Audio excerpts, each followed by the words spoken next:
Okay, try with me. Here's just an example problem. This is something you should know how to do. If I have x to the third times x to the fifth, what do you do with those exponents? Add them. Yeah, and you get what? X to the eighth.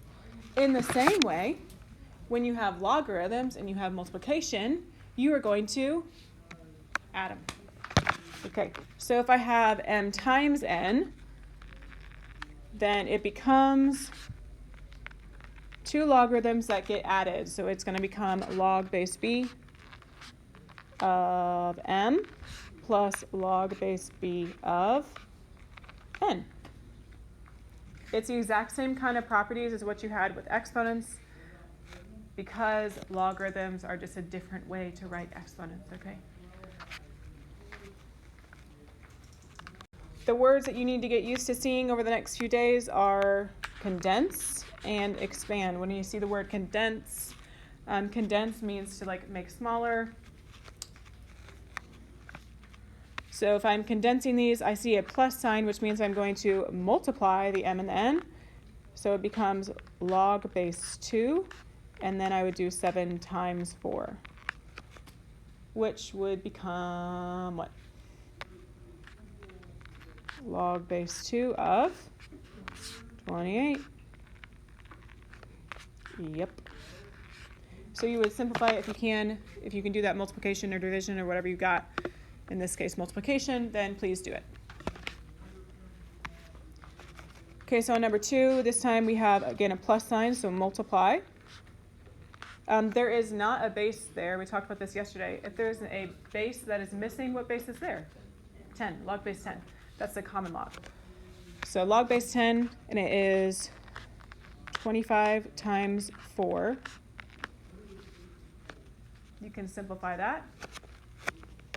That becomes log base 10 of 100.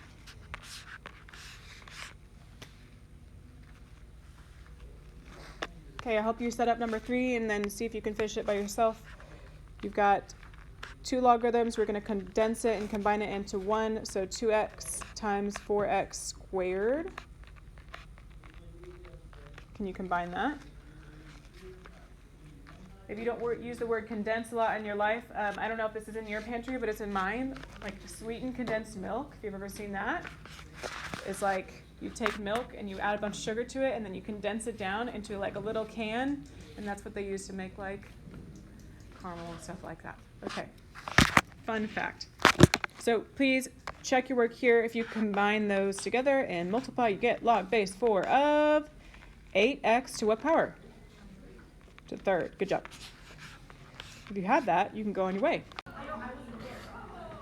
Okay, let's look at number 4. This is expanding. So to expand, if you ever had like braces, expanders, or what they use to like space out your teeth, so you're going to space it out and spread it back out. So log 6, we can rewrite that as, okay, I can rewrite that as, what are some factors of 6? 3 and 2, right? So we can rewrite this as 3 times 2, and normally I'll like give it to you, but you can also make it up if it's not given to you. So 3 times 2, which then we would space out or expand by putting a plus sign between them, and it would be, this is base 10, so log 3 plus log 2. You could also have done like log 1, right, and log 6. Would also get you back to log 1, log 6 would also get you back to log 6. Okay, so look at number 5, kind of similarly.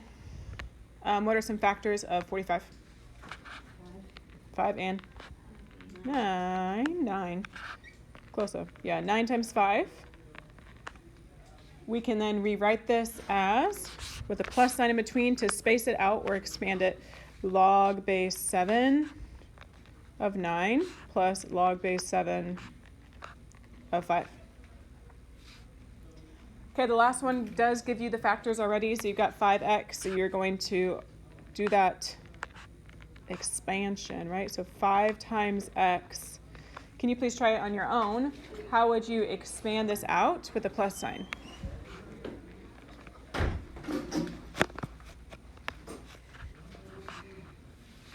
Try it and then check it with the board. I should have 2 logs with a base of 2. Like log base 2 of 5 plus a log base 2 of x. What you know about exponents, and then we'll take that knowledge and apply it to logs because they're basically the same. If I have something like x to the 8th over x to the 3rd, how do I get my simplified expression? Subtract them, right? You subtract your exponents, which would get me x to the 5th. Okay, so in the same way, when I have division with logarithms, I am going to subtract, okay?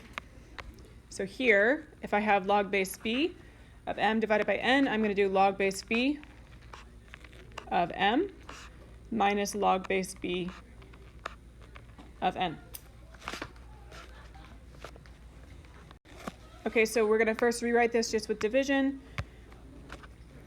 I see subtraction, so I put that, condense it back together with division. So log base 3 of 24 divided by 8.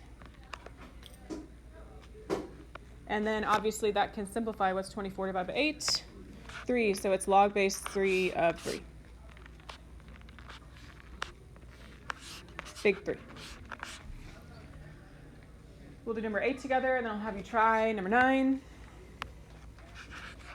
This time you have log base 2 of 15 divided by 15. Wow, that doesn't look like a 15. What does it simplify down to? 1. Can you please try number 9?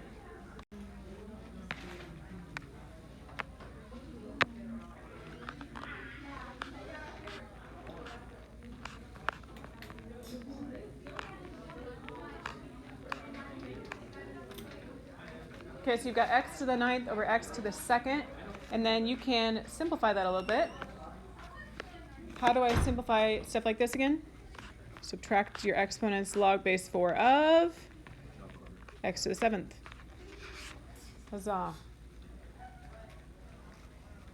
Okay, we will do number 10 together, and then you'll do 11, 12. On number 10, it's asking you to expand it out, meaning like space it out. Obviously, on number 10, it doesn't give you the divisors, and so you can make some up. What are some things that you can divide to get 4? 8 and 2, we'll do that. There's a lot of answers to that. So we'll do log base 8 of 8 divided by 2.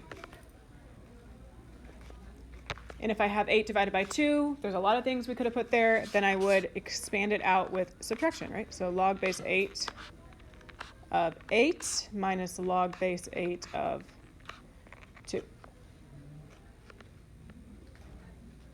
Can you please try 11, 12? Log base 1 minus log base.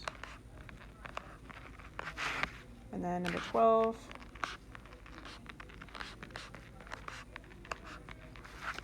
So please remember, if you do not see a base, it is a 10. You do not need to write in the 10.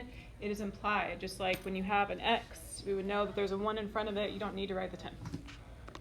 So the n comes out in front, and I'm left with log base b of m.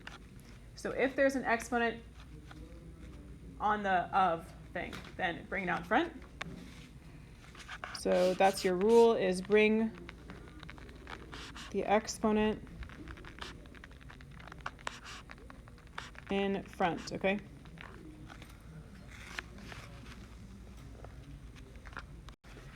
Okay, so on 13 through 15, you are condensing and you're gonna move it back.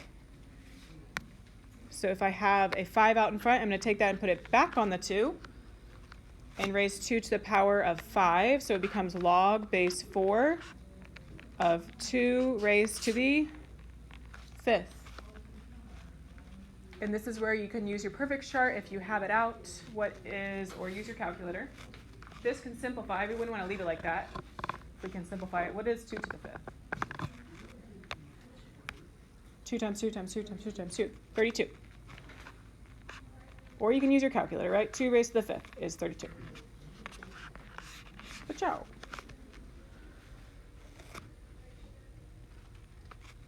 On number 14, it's not going to simplify quite as far because you bring that 7 up to put it as an exponent, and it becomes log base 2 of x raised to the 7th. And you can't really do anything else. You can't simplify that any further, and so that's your final answer, okay?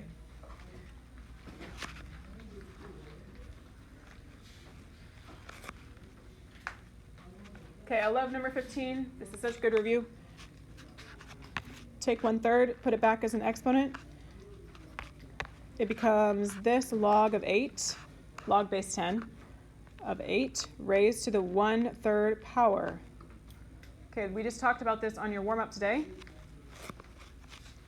If it's raised to the 1/3 power, what kind of root is that? It is a cube root, and I put it back on the wall. It's over there by Christian. When I see x to the 1/3 power, it's a cube root. So cube root of 8 is 2. And remember, you can also type this in your calculator, 8 raised to the 1/3 power. Your calculator will do that. So we'll Decimalist calculator. Log 2 then is the final answer, okay? Bless you. Now we're expanding. Bring the 7 out in front. It becomes 7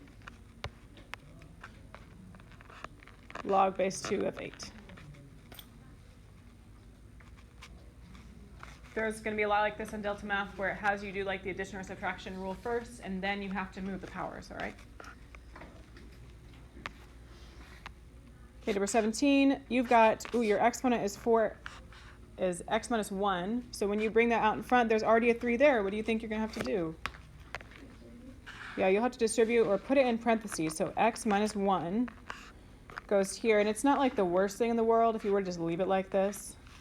Honestly, that's probably fine. If you wanted to distribute it and take it a step further, just make sure it stays in parentheses since it has 2 terms. So it would become, you could also write it as 3x minus 3 log 4.